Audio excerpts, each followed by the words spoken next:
Hello friends, parasol GS पे आपका स्वागत है। मित्रों, बीपीएससी की प्रारंभिक परीक्षा के लिए आपके जो सबसे ज़्यादा कोर पॉइंट होते हैं, खास ही आपकी मुख्य परीक्षा के कोर बिंदुओं पे हम इस वीडियो में बात करेंगे। लेकिन सबसे बड़ी बात है कि आपकी जो बीपीएससी की प्रारंभिक परीक्षा है, अगर आप कई वर्षों से फेल हो रहे हैं या फिर आपकी जो कमी है वो 4 से 5 नंबर के आसपास है, तो इसे कैसे फुलफिल करना है, इन सारी बारीकियों पर बात करेंगे। मित्रों, मैं आपसे एक बात कहना चाहता हूँ। देखिए, जो समय है ना, समय इसमें औसत पढ़ाई करना ही सबसे बड़ा चैलेंज है हर विद्यार्थी के लिए। औसत ऐसे कि भाई कभी आप 8 से 10 घंटे पढ़ते हैं और कभी ऐसा होगा कि आप 2 से 3 ही घंटे मतलब अपनी पढ़ाई को कर पाएंगे। इसका कारण यही है क्योंकि आप जो एक व्यक्ति है ना, देखिए, एक मनुष्य की योनि में जिस व्यक्ति ने भी जन्म लिया है उसकी बहुत सारी रिस्पॉन्सिबिलिटीज़ हैं। एक विद्यार्थी के तौर पे भी आपके अपने परिवार से लेके हर जगह आपके बहुत सारे काम हैं। अब इनमें एक अच्छा बैलेंस बनाने के लिए अब आपको एक बहुत ही अच्छी अपना एक शेड्यूल बनाना पड़ेगा कि किस तरीके से आपको पढ़ना है, अपना टाइम कैसे निकालना है। क्योंकि सबसे बड़ी बात और जो दुविधा है विद्यार्थियों के लिए, सबसे पहले तो आप अपना औसत आप मान के चलिए कि अगर मैं एक महीने में बात करूं लगभग 8 घंटे के आसपास पढ़ने की, तो 8 घंटे के हिसाब से 8 या 24 240 घंटे। तो सबसे बड़ी बात यहाँ पर यही आती है कि क्या पहले आप ये बताइए कि आप ऐसे विद्यार्थी हैं जो महीने का 240 या 200 प्लस घंटे 200 प्लस घंटे जिसके महीने के निकल रहे हैं। क्योंकि अगर किसी विद्यार्थी के 200 घंटे निकल रहे हैं तब तो फिर ये मैटर बनता है कि भाई ये व्यक्ति कंटेंट क्या फॉलो कर रहा है, ये कंटेंट कौन सा पढ़ रहा है, कौन सी ऐसी बुक्स हैं, कौन सा ऐसा नोट्स है जिसे ये फॉलो कर रहा है। उसके बाद ये सेकंड पॉइंट आता है। सबसे पहली बात तो ये है कि सिविल सर्विस के लिए एक मिनिमम जो आपकी औसत की बात मैं करूँ 7 से 8 घंटे की, पहले आप स्वयं से एक सवाल कीजिए कि क्या आप 7 से 8 घंटे पढ़ने वाली औसत जो विद्यार्थी की एक कैटेगरी होती है, आप उसमें आते हैं कि नहीं आते हैं। अगर आप इसमें आते नहीं हैं तो बाकी तैयारी बुक्स तो आपके लिए कोई क्वेश्चन है ही नहीं, और ना ही ये परीक्षा आपके लिए बनी है। ये आपको तय करना होगा कि अगर आप इस परीक्षा में हैं तो बेवजह हर साल आप फॉर्म मत भरवे। आपको हर साल बेवजह यहाँ पर फॉर्म नहीं भरना है, ना ही अपनी उम्र ख़राब करनी है। अगर आप यहाँ पर हैं तो अपने बेस्ट अटैम्प्ट के साथ रहिए, नहीं तो बहुत सारी फील्ड है, बहुत सारी ऐसी फील्ड है जो आपको इस्टेब्लिश करेंगी। लेकिन आपका समय सबसे ज़्यादा कीमती है। तो सबसे पहले मैं यहाँ बात कर रहा हूँ औसत समय की, कि क्या आप 7 से 8 घंटे पढ़ने या 6 घंटे पढ़ने वाले औसत जो पढ़ाई है उसकी रेंज में आते हैं। अगर आप आते हैं तो फिर आगे हम कंटेंट पे बात करते हैं कि भाई कंटेंट के लेवल पे कौन सी चीज़ें जो आपको पढ़नी है। देखो मित्रों, अगर मैं यहाँ पर बात करूँ कि भाई आपका सिलेक्शन कैसे होगा, तो सिलेक्शन मैं इसलिए कह रहा हूँ क्योंकि अब तक क्या होता है ना कि देखिए, मैं ये नहीं कह रहा हूँ कि मुझे चीज़ें काफ़ी आती जाती हैं। मैं चीज़ें खुद पढ़ता हूँ 3 से 4 बार, मुझे उसके 4 से 5 पॉइंट याद रहते हैं, वो मैं आपके साथ एक्सप्लेन कर देता हूँ। ठीक है, सिंपल एक हम लोगों का ट्रांसफ़र चल रहा है डाटा का। अब इसमें एक बात यह है कि जब आप में से सैकड़ों विद्यार्थियों की कॉपियाँ, देखिए आपने तो सैकड़ों विद्यार्थियों की कॉपियाँ नहीं पढ़ी, मैं पढ़ता हूँ। सैकड़ों विद्यार्थियों की जब कॉपियाँ आप पढ़ते हैं और अपने पिछले 3 से 4 वर्षों में आप बहुत सारे लोगों की कॉपियाँ, हज़ारों कॉपियाँ चेक करते हैं, तो बहुत सारे बेसिक्स आपको पता चलते हैं, जिनसे मुझे ये पता चलता है कि आखिर क्या कमी या समस्या है विद्यार्थी की बुकलेट में, या फिर उसकी पढ़ने की अप्रोच में क्या दिक्कत है। क्योंकि आप जो काम करने लगते हैं आप उसी में धीरे धीरे सिद्धहस्त होने लगते हैं। तो यहाँ पर जो हमारे 67th बीपीएससी के रिजल्ट थे, आपके 37 स्टूडेंट सेलेक्ट हुए। अब मैंने उसको 84-85 का आंकड़ा नहीं बताया, 37 के आसपास टोटल कैलकुलेशन में मेरे विद्यार्थी आ रहे थे। और लगभग मैंने आपके पास जो मुझे एग्जैक्ट सर्च करके मिले, मैंने 29 के पूरे प्रूफ एडमिट कार्ड सारे आपके साथ शेयर भी किए थे, जिसमें बहुत सारे स्टूडेंट हमारे टॉप 50 रैंक के अंदर थे, टॉप 10 में भी थे। तो यहाँ पर बात करते हैं कि आखिर यहाँ पर सबसे बड़े बेस क्या है। तो मैंने सबसे पहला पॉइंट मैंने आपसे बात की कि क्या आप एक औसत विद्यार्थी जो औसत पढ़ाई करता है 7-8 घंटे, उसकी कैटेगरी में आते हैं। चलिए ठीक है, मान लेते हैं आप उसकी कैटेगरी में आते हैं। नहीं आते तो आप आना शुरू कर देंगे और आप अपने शेड्यूल पे बहुत अच्छे से काम करेंगे। तो अब हमारा अगला प्रश्न है कि किस तरीके से आपने चीज़ों को लेके चलना है। अगर आप प्रारंभिक परीक्षा निकालना चाहते हैं, आप मुख्य परीक्षा निकाल के वो भैया काला कोट, नीला कोट जो भी पहन के जाना चाहते हैं, कोट पहन के, अगर आप साड़ी पहन के अगर इंट्रो देने जाना चाह रहे हैं, तो ये दोनों चीज़ें बेसिक है, प्री निकालना और मेंस निकालना, दोनों पे हम बात करेंगे। देखिए, सबसे पहली बात यह है कि आपको कैसे पता चलेगा कि प्रश्नों का स्तर कैसा है, स्टैंडर्ड कैसा है। तो प्रश्नों का स्टैंडर्ड जानने के लिए आपको क्या करना होगा, आपको सबसे पहले यहाँ पर जो आपके प्रीवियस ईयर क्वेश्चन है, ठीक है, सबसे पहला पॉइंट यहाँ पर यह है कि भाई आपको सबसे पहले प्रीवियस ईयर क्वेश्चंस जो हैं बीपीएससी के, लगभग आप 62 से लेके अभी तक की आपकी जो परीक्षाएं हो चुकी हैं 69, इस समय तक की परीक्षाओं के पेपर्स को बहुत अच्छे से देखिए। पर आपको सबसे ज़्यादा फोकस जो है 67, 68 और 69 पे ही करना है। और ये 69 वाला मैंने आपसे कई बार कहा था कि इसको तो आप एक एक प्रश्न को रट जाइए। अगर कोई कहे कि भाई इकोनॉमी में क्या प्रश्न था, आप इन 5 प्रश्नों को बता दें, उसके ऑप्शंस को, इस लेवल पे आपको इसे पढ़ना चाहिए।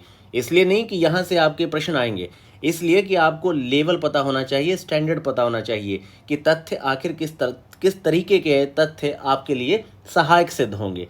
तो तथ्यों की रेंज होती है, जैसे एसएससी, सीजीएल या किसी भी परीक्षा को अगर आप देखेंगे तो सारी ही परीक्षाओं के तथ्य की, कॉन्सेप्ट की एक रेंज है। ठीक है, अगर आप स्टेट पीसीएस को देखेंगे, यूपीएससी देखेंगे, तो सबकी अपनी एक अप्रोच है। वो अप्रोच उसके प्रीवियस ईयर क्वेश्चन से ही पता चलती है। तो सबसे पहले तो आपको पहचान होनी चाहिए कि तथ्य क्या पढ़ने हैं। आपको मैं सही बताऊं तो जो आपकी लूसेंट की किताब है, इस लूसेंट की किताब के अंदर ही जो है आपके एसएससी के स्टूडेंट्स के लिए भी मटेरियल खूब पड़ा है, और ख़ास तौर पे पीसीएस की तैयारी वाले जो विद्यार्थी हैं और उससे ज़्यादा जो आईएएस के विद्यार्थी हैं, उनके लिए भी कम से कम 20 प्लस क्वेश्चन यहाँ छुपे हुए हैं। पहले ज़्यादा आंकड़ा होता था, लेकिन अब आपका सेक्शन जो है कम हो रहा है यहाँ पे यूपीएससी में। लेकिन लूसेंट की उपयोगिता भी हर विद्यार्थी के लिए अलग टाइप से है। तो सबसे पहले तो आपको पता चले कि भाई कॉन्सेप्ट और तथ्य किस तरीके के आपको चाहिए। उसके लिए लास्ट कम से कम मैं मानता हूँ कि 10 ईयर्स के क्वेश्चन आप सॉल्व करिए, और सबसे ज़्यादा फोकस लास्ट 3 ईयर्स के क्वेश्चन पे दीजिए आप। ठीक है, इससे आपको पता चलेगा कि स्टैंडर्ड ऑफ एग्जामिनेशन क्या है और आपको किस लेवल का, मतलब डिफिकल्टी लेवल है आपके फैक्ट का, कॉन्सेप्ट का, जो आपको रेडी करनी है। ठीक है मित्रों, अब इसके बाद बात आती है कि इन पथ्य, आपके जितने भी आपके यहाँ पर तथ्य हैं, कॉन्सेप्ट है, इसको कैसे जुटाना है। तो इसे जुटाने के लिए आपको हर विषय पे एक स्टैंडर्ड अच्छी बुक्स पढ़नी है। जैसे यहाँ पर बात करते हैं पॉलिटी की, तो पॉलिटी में आपको क्या पढ़ना है, तो पॉलिटी में यहाँ पर आपको पढ़ना है लक्ष्मीकांत की किताब को पढ़ना है। ठीक है, तो यहाँ पर आप पढ़ेंगे लक्ष्मीकांत की बुक को। ठीक है, पॉलिटी में आपने लक्ष्मीकांत की किताब पढ़नी है। ऐसे ही आपकी जब राज्य विशेष की हम बात करेंगे, तो राज्य विशेष में आपने क्या पढ़ना है, तो राज्य विशेष में मैंने आपको हमेशा कहा है कि आपको इम्तियाज़ सर की जो बुक है वो आपको पढ़नी है, बहुत अच्छी है। और अगर आप इसको और अच्छा प्रैक्टिस करना चाहते हैं तो आप इसकी ऑब्जेक्टिव बुक भी ले सकते हैं, वो भी काफ़ी अच्छी है। ऐसे ही आपको इकोनॉमिक्स में मैंने कहा था कि आप संजीव वर्मा सर की बुक पढ़ सकते हैं कॉन्सेप्ट के लिए। अगर आपके उतने इकोनॉमी के क्वेश्चन नहीं आते, सिर्फ बिहार के बजट और इकोनॉमी सर्वे से ही प्रश्न आते हैं, तो आप बिहार के इकोनॉमी सर्वे और यूनियन बजट इकोनॉमी सर्वे को बहुत अच्छे से पढ़िए और उसे बहुत अच्छे से पढ़ लीजिए। और प्रीवियस क्वेश्चन आप यूपीएससी के थोड़े सॉल्व कर लीजिए, ताकि इकोनॉमिक्स की जो कॉन्सेप्ट होती है ना, इन्फ्लेशन को लेके, फॉरेक्स को लेके, या फिर आपकी बैंकिंग से रिलेटेड आपकी जो आपकी जितनी भी मार्केट्स वगैरह होती हैं, तो आपको एक नॉलेज हो जाएगी। तो आप यूपीएससी के लास्ट 10 ईयर्स या 15 ईयर के इकोनॉमिक्स के क्वेश्चन सॉल्व कर लीजिए, तो इकोनॉमिक्स पे जितनी कॉन्सेप्ट चाहिए वो लगभग आपकी क्लियर हो जाएगी। आपको फिर बहुत बड़ी बड़ी बल्कि किताबें पढ़ने की यहाँ पर आवश्यकता नहीं है। ठीक है, तो आगे चलते हैं मित्रों। यहाँ पर आपका, तो ये हमने बात की सबसे पहले कि भाई, सबसे पहली बात मैंने की कि भाई आप किस कैटेगरी में आते हैं। तो यहाँ पर हमने बताया कि भाई आप स्टूडेंट की रेंज आपकी कौन सी वाली है। अगर आप इसमें नहीं है तो फिर ये आपके लिए मतलब फील्ड है नहीं। ठीक है, दूसरा ये था कि भाई प्रीवियस ईयर क्वेश्चन पढ़ के आपको पता चलता है कि कॉन्सेप्ट फैक्ट आपको किस तरीके के चाहिए। उसके बाद है कि भाई ये आपने जो डाटा है कहाँ से इकट्ठा करना है, तो आप लोगों ने ये डाटा जो है टेक्स्ट बुक और स्टैंडर्ड बुक से इकट्ठा करना है। तो स्टैंडर्ड बुक्स पे हम बात कर रहे थे, हमने पॉलिटी में लक्ष्मीकांत की बात की, हमने राज्य विशेष पे इम्तियाज़ सर की बुक की बात की, और ख़ास तौर पे इम्तियाज़ सर का ऑब्जेक्टिव बुक भी आप ले सकते हैं अगर आप उस किताब को कई बार पढ़ चुके हैं। उसके अलावा यहाँ बीपीएससी के प्रीवियस क्वेश्चन आप पढ़ेंगे ही। साइंस के लिए मैं आपको सही बताऊँ तो साइंस के लिए जो आपकी अरिहंत पब्लिकेशन है, अरिहंत पब्लिकेशन की जो आपकी साइंस की समरी है वो काफ़ी अच्छी है। ठीक है, इसके साथ आप जो बीएसएससी के साइंस के क्वेश्चन हैं वो सारे सॉल्व कर सकते हैं। बीएससी यहाँ पे साइंस के जो क्वेश्चन है वो काफ़ी ज़्यादा अच्छे हैं, तो आप ये क्वेश्चन भी सॉल्व कर सकते हैं। और इसके साथ आप अरिहंत की साइंस की समरी बुक पढ़िए। बाकी यहाँ पर आपको थोड़ा करंट बहुत अच्छे से देखना है, क्योंकि करंट अप्लाइड काफ़ी ज़्यादा आ रहा है। जो आपकी डिफेंस वगैरह टेक्नोलॉजी या बहुत सारी चीज़ें हैं वो उससे रिलेटेड आपका करंट से रिलेटेड आपकी जैसे आर्टिफिशियल इंटेलिजेंस, ब्लॉकचेन, ये जो जितना भी आपके करंट अफेयर के टॉपिक्स हैं ये काफ़ी ज़्यादा पूछे जा रहे हैं आपकी परीक्षाओं में। तो आपने करंट अफेयर पे बहुत ज़्यादा ध्यान देना है यहाँ पर। इसके अलावा मित्रों यहाँ पर मैंने आपको बताया कि आपने बजट इकोनॉमी सर्वे जो है बिहार का और यूनियन बजट आपने इकोनॉमी सर्वे बहुत अच्छे से पढ़ना है। अब बात करें ज्योग्राफी की, तो हिंदी माध्यम में तो ज्योग्राफी की बहुत अच्छी किताब जो है परीक्षावाणी के आपकी भारत का भूगोल, विश्व का भूगोल बहुत अच्छा है। आप महेश बर्णवाल भी पढ़ सकते हैं। और अगर आप यहाँ पे ज़्यादा मतलब उस तरीके से नहीं पढ़ना, आप क्वेश्चन के थ्रू पढ़ना चाहते हैं, तो आप क्या करिए कि आप यहाँ पे जो आपका ज्योग्राफी का सेक्शन है इस पर मैप रीडिंग बहुत अच्छे से कर लीजिए ऑक्सफोर्ड के एटलस से। ठीक है। उसके साथ आप क्या करिए, आप यूपीएससी के जो प्रीवियस ईयर क्वेश्चन पेपर हैं वो सारे बहुत अच्छे से सॉल्व कर लीजिए। उससे क्या मिलेगा, एक तो आपको ज्योग्राफिकल साइट मिलेगी, ठीक है, लोकेशन वगैरह के जो क्वेश्चन होते हैं। दूसरा आपकी जो कॉन्सेप्ट है वो यहाँ पे अच्छी हो जाएगी, ठीक है। तो आपको मिलेगा मैप रीडिंग की लोकेशंस और कॉन्सेप्ट। ये यूपीएससी के प्रीवियस ईयर क्वेश्चन से भी काफ़ी अच्छी कमांड आपकी हो जाएगी। और साथ में आप लूसेंट के ज्योग्राफी के जो 30 से 35 पेज है ये बहुत अच्छे से पढ़ लीजिए। इससे भी आपका ज्योग्राफी आपकी पूरी कमांड में आ जाएगा। होता क्या है कि जिन विद्यार्थियों के पास समय कम होता है तो ना कुछ पढ़ने से कुछ बेहतर तरीके का अच्छा कंटेंट पढ़ के जाते हैं, तब भी वो अपने बाकी मजबूत सेक्शन से अपने औसत अच्छी कर लेते हैं और उनकी परीक्षा बड़े आराम से निकल जाती है। ऐसा बहुत सारे विद्यार्थी जॉब सर्विस के दौरान करते भी हैं, 3 से 4 घंटे पढ़ के भी उनकी परीक्षा निकल जाती है। इसका कारण क्या है कि कोई विद्यार्थी है हिस्ट्री का बहुत अच्छा स्कॉलर है, उसने किरण कॉम्पिटिशन को 7 to 8 टाइम पढ़ा है, तो उसके तथ्य क्लियर हैं। तो वो क्या करेगा कि ज्योग्राफी के प्रीवियस ईयर क्वेश्चन थोड़ा बहुत सेक्शन पढ़ के अपनी एलिमिनेशन टेक्निक से अपनी परीक्षा को क्रैक कर लेता है। यहाँ पर एक बात और है मित्रों, न्यूज़पेपर बहुत अच्छे से पढ़िए, क्योंकि आप देख रहे हैं कि सामने आपके यहाँ निबंध के पेपर आ चुके हैं और निबंध में बच्चों के बहुत कम मार्क्स। देखिए निबंध एक ऐसा सेक्शन है जहाँ पर अगर आपने अच्छे से उसके मल्टी डायमेंशंस वगैरह बिल्डअप नहीं किए तो बहुत कम मार्क्स आएंगे। इसलिए निबंध को अच्छा लिखने के लिए आपकी एक अच्छी समझ होनी चाहिए। निबंध जिस पे कोई बंधन नहीं, और कोई बंधन का मतलब ही ये है कि मल्टी डायमेंशन, आप जितने डायमेंशन उसके दिखा सकते हैं छोटे छोटे पैराग्राफ्स में, बस हर पैराग्राफ का आपस में लिंक हो, ऑर्डर बहुत अच्छा हो। ऑर्डर बहुत ज़्यादा प्राइम फैक्ट होता है आपके निबंध लिखने के लिए। तो यहाँ पर मैंने बात की इन सारे पॉइंट्स पे, तो आपको स्टैंडर्ड बुक्स में बहुत लिमिटेड सोर्स ही पढ़ने अपने यहाँ पर, ठीक है मित्रों। और करंट अफेयर के लिए कोई एक मंथली मैगजीन जैसे कि क्रॉनिकल है या फिर स्पीडी आती है, आप कोई एक मंथली मैगजीन फॉलो करिए। बाकी मंथली करंट अफेयर की वीडियोस और नोट्स ऑलरेडी हम पैरासोल जीएस पे प्रोवाइड करवा रहे हैं। और इसके साथ साथ जो हमारे प्रीलिम्स पेड ग्रुप के स्टूडेंट हैं उन्हें पूरे 12 मंथ का हमने मंथली हिंदी और इंग्लिश का नोट्स प्रोवाइड करना है। यहाँ पर ये जो आपके 4 मेन पिलर्स है ना, इसी पर हम पूरी बात करते हैं। देखिए 4 मेन पिलर्स मैं मानता हूँ। सबसे पहली चीज़ है कि आपको प्रीवियस ईयर क्वेश्चन बहुत अच्छे से पढ़ना है, ठीक है मित्रों। इसी तरीके से आपको क्या करना है कि भाई मेंस का भी जो प्रीवियस ईयर क्वेश्चन पेपर है सारा पढ़ के यहाँ पर लगभग जो आपके 55 से 65 टॉपिक निकल के आएंगे ना, आपने इसका अपना नोट्स तैयार करना है। क्योंकि ये आपको जो 55 से 65 टॉपिक है ये आपके 75% पेपर को कवर करेंगे बहुत अच्छे से। और करंट अफेयर के लिए 1 साल का आप क्या कर सकते हैं कि भैया जो यहाँ पर आपके इंटरनेशनल रिलेशंस का विजन आईएएस का नोट्स आता है वो आप आईआर का नोट्स जरूर बहुत अच्छे से पढ़िए, ठीक है। आईआर का नोट्स विजन आईएएस का जरूर अच्छे से पढ़िए, क्योंकि करंट अफेयर के आईआर के क्वेश्चन ज़्यादातर आपके यहाँ पर करंट अफेयर में इंटरनेशनल रिलेशन के ही आपसे प्रश्न यहाँ पूछे जाते हैं।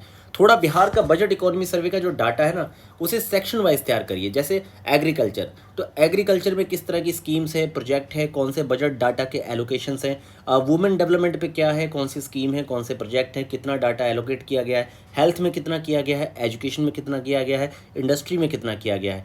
इस तरीके से जो 12 से 14 अप्लाइड टॉपिक्स होते हैं जो कि बिहार के संदर्भ में पूछे जा सकते हैं, ई गवर्नेंस प्रोजेक्ट पूछे जा सकते हैं। इस तरीके का मित्रों आपको बिहार का बजट इकोनॉमी सर्वे और बिहार के करंट को अपने मेंस के लिए भी आपको मार्क्स बूस्टर बना के रखना है, जो आपके मार्क्स को काफ़ी ज़्यादा इन्हेंस करेगा। और यहाँ पर बात करते हैं कि कुछ और भी अच्छी चीज़ें जो आप सीख सकते हैं यहाँ पर, वो ये है कि आप टॉपर्स की कॉपी को रिव्यू कर सकते हैं। अगर आप यूपीएससी के टॉपर्स की कॉपी को रिव्यू करना चाहते हैं तो आप यहाँ पर विजन की आंसर मतलब कि आंसर बुकलेट करके आप साइट सर्च करेंगे तो बुकलेट वाले जो आंसर है आपको सारी आंसर बुकलेट मिल जाएंगी यूपीएससी टॉपर्स की। और स्टेट वाले भी बहुत सारे टॉपर्स ने अपनी कॉपियाँ शेयर कर रखी हैं चैनल्स पे, तो आप टॉपर्स की कॉपीज़ को बहुत अच्छे से रिव्यू करिए। और जो सबसे ज़्यादा इसमें इंपॉर्टेंट सेक्शन है, जैसा कि मैंने आपको बताया 55 to 65, इसका नोट्स आपको बहुत अच्छे से बनाना है मित्रों, क्योंकि ये नोट्स मान के चलिए कि आपको 70% पेपर में सीधे सीधे मिलेगा। और बाकी ज़्यादा फोकस आपको करंट पे किस तरीके से करना है, मैंने अभी बात की थी कि किस तरीके से आप अपना एक मार्क्स बूस्टर बनाने के लिए आप करंट अफेयर जो है आपका अप्लाइड सेक्शन है प्लस आपका आईआर का जो विजन आईएएस का नोट्स है, इससे आप अपना करंट का पूरा सेक्शन बहुत अच्छे से तैयार करके रख लीजिए। आपको सारे सेक्शन जैसे कि साइंस टेक, इन्वायरमेंट, ये सब विजन मेंस के पढ़ने की आवश्यकता नहीं है, लेकिन आईआर का सेक्शन, सोशल स्कीम का सेक्शन, ये कम से कम आप अच्छे से पढ़ लीजिए, क्योंकि इससे आपको बहुत सारा फॉर्डर पॉइंट मिल जाएगा अपने आंसर में डालने के लिए। तो मित्रों ये मैंने यहाँ पर आपसे ही कुछ ऐसे पॉइंट्स थे जो मैं आपसे शेयर करना चाहता था। और आप अपनी तैयारी में देखिए, सबसे बड़ी बात मैं यहाँ पर फिर से कहना चाहूँगा कि आपको ये खोजना पड़ेगा कि भाई आप 7 से 8 घंटे पढ़ने वाले एक औसत रेंज वाले विद्यार्थी हैं कि नहीं है।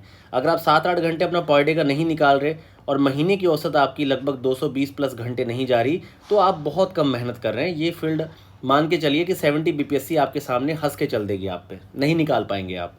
तो आपको अपना 7 से 8 घंटे का औसत कम से कम आना चाहिए। कभी 10 घंटे पढ़िए, किस दिन नहीं पढ़े हैं तो 10 से 11 घंटे पढ़िए, कभी नहीं पढ़े।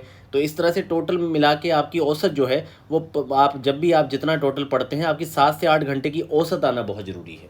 और मित्रों, पैरासोल जीएस पे आपकी बीपीएससी की जो माइक्रो टेस्ट सीरीज़ है आज स्टार्ट हो रही है। आज पहला टेस्ट है, तो आप इसमें पार्टिसिपेट कर सकते हैं। अगर आप प्रारंभिक परीक्षा से पहले अगले 60 दिनों में मोस्ट इंपॉर्टेंट 75 to 80 थीम्स को कवर करना चाहते हैं, तो आप इस माइक्रो हमारी टेस्ट सीरीज़ में पार्टिसिपेट कर सकते हैं। पूरा डिस्क्रिप्शन में इसका हमने ब्यौरा दे रखा है।